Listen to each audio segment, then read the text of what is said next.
Frank, if we can. Yeah, please do. Can we get both of you together? That's a little bit different, isn't it? Do you know what I mean? Both promoters, perspectives on the fight tonight, especially Tyson. Ask your manager first. Oh, look, for me, you don't see that in heavyweight boxing. I mean, that was special. I mean, here you have a 6'9" heavyweight who can box orthodox, southpaw, brilliant hand speed, brilliant footwork, knockout power, works off angles, brilliant head movement, brilliant footwork. Where do you see that? You didn't even see that with you didn't even see that with Lennox Lewis. Yeah. Lennox Lewis was a legend of the sport and a heavyweight boxer, but you didn't even see a lot of those attributes with Lennox Lewis.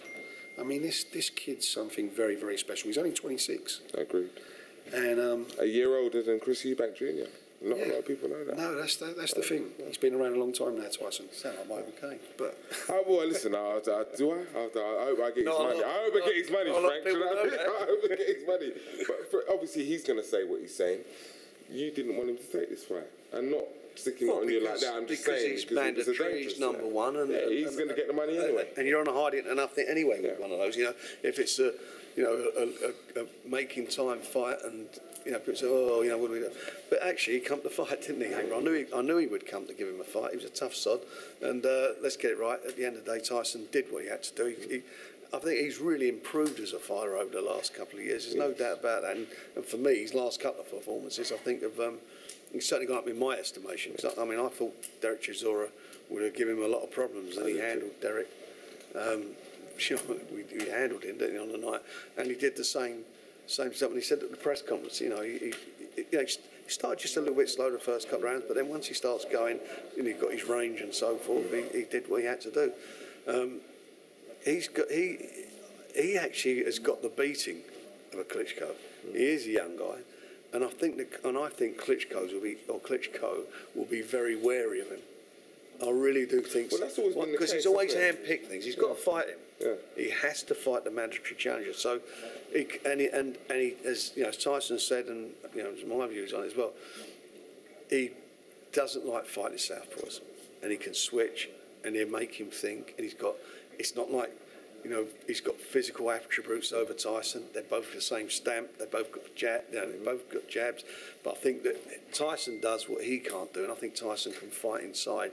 Whereas, I think you'd agree, with Klitschko, he likes to keep everybody on the end, and then it's holding on from that. So I think you're going to get, we get this on, and I think we've got a good chance. Well, it will go on, unless he gets beat or vacates. We get it on in September, and hopefully it's in the UK, and I think we've got a good chance of doing it.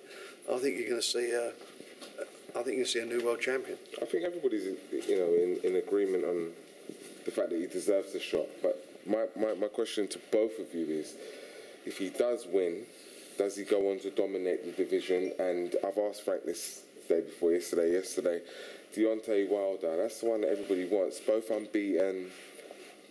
If in a perfect world they both have titles, how does that go for you? Well, look, Deontay Wilder has done fantastic winning a WBC title, but he's got great knockout power. But Tyson can check his chin, no problem, and Tyson's a smarter boxer on top of that. So me personally, Tyson will completely outclass him, drag him into deep water, and knock him out. For me, the Klitschko fight's a harder fight. But one thing I've mentioned before, and no one seems to ever pick up on it, but they will when the time comes, is Tyson is a better fighter with modern day heavyweights, 6'5" plus heavyweights. No question. When he's got to punch down to 6'2" heavyweights, it's hard for him. And didn't look hard tonight though, Mick, I'm not going to lie. No, but honestly, he struggles more with those sort of fighters than he does 6'5" plus heavyweights. When you've seen him, and I've seen him spar all around the world with big heavyweights, when they're up at his level and he can tee off without teeing down, you get something very special from him. I think with and answer the question in terms of Deontay Wilder, Frank, before I ask the next one. Well, I think Deontay Wilder, actually went really up in my estimation after he beat Stiverne. I think we said last time we spoke, with Stiverne, he's tough, he's strong, and people were expecting after 6 rounds that Deontay Wilder was going to fade, which didn't happen. I think that Deontay Wilder took the fight out of Stiverne. I don't mean his heart.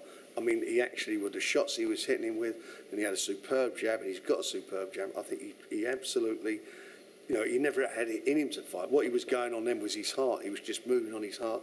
You know, that's all he had left, Stavern. He just couldn't get it together because he punched the fight out of him. And I think, you know, for me, I think Deontay Wilder is he showed that he can do 12 rounds. His chin's not bad. It's a great fight between the two of them. You know, the two new kids on the block. I mean, getting those two together is going to be a real. Is that the biggest fight in the world at the moment? Is that the biggest I think the biggest fight after the Klitschko fight.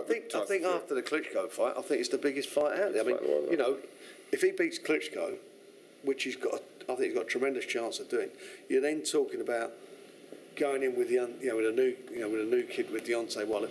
They're both young fighters, both undefeated. I mean, that is going to be something special. I mean, and they're two characters. The press conference you should buy tickets for. Definitely. Both 6'7" plus. You know, like Frank said, unbeaten. Both got knockout power. You know, the picture of the pair of them together would sell itself, wouldn't it? I agree. Can I get, before we finish this interview, and it was a great night tonight, great fights all round. Mayweather, Pacquiao, your thoughts? Everybody's probably asked you already, but whoever wants to chip in first. I think I've made mine clear. I don't know if you've done. Go for it. Well, I've not heard it. For me, if the fight happened at its peak 2-3 years ago, I probably would have gone with Pacquiao. But I think what he trades on is brilliant speed and power, and I think he's lost a fair bit of that. So for me, Mayweather's brilliant defensive skills and you know, he's a master boxer. I think that will kick in, and I think he'll win it on points.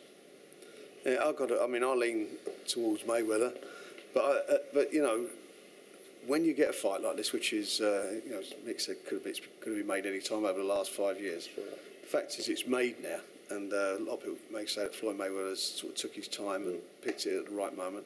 However, I think Manny Pacquiao will step up his game. You know, it's I do too. Fights like that, it gets something out of you. You know, you see, I'll give a typical example. When Evander Holyfield, everybody said he was washed up, and he had, if you remember, he got beat by Bobby Ches, and he had a little bit of a heart problem. That's right. And look what he done with Mike Tyson. You know. Yeah. Made him, didn't it? Yeah, absolutely. Not only did what he did with him, I mean, you know, he broke his heart. He would be bullied by him, and he broke his heart. And he found, and you know, Tyson, rather than go out on his shield, went out there. You know, found the easy way out, didn't he, by the fouling? But the bottom line is, I think Manny Pacquiao will raise his game for it, and I think you're going to get something a little bit special. But you know, at the end of the day, the favourite will be Floyd Mayweather, and you know. But can I be a cynic? Can I say, if I'm a boxer, it's a check that you'd be silly not to write, isn't it? What, for that fight? You mean? Yeah, for that fight. Yeah. Well, look, you know, I've said how I feel about it, but I'm glad it's happening because it's the biggest fight in world boxing, and it's great because it crosses over. It's the biggest event in sport this year, not just in boxing, in sport. You know, could be a trilogy as well. Well, they're going to generate over $300 million. They're going to generate on that one fight. In one fight. That's what it's going to generate. Has that been done before? No, it's not been done. And how many events do that? You can't think. Forbes magazine at the end of the year, the two highest paid sportsmen in the year will be those two guys, Mayweather and Pacquiao.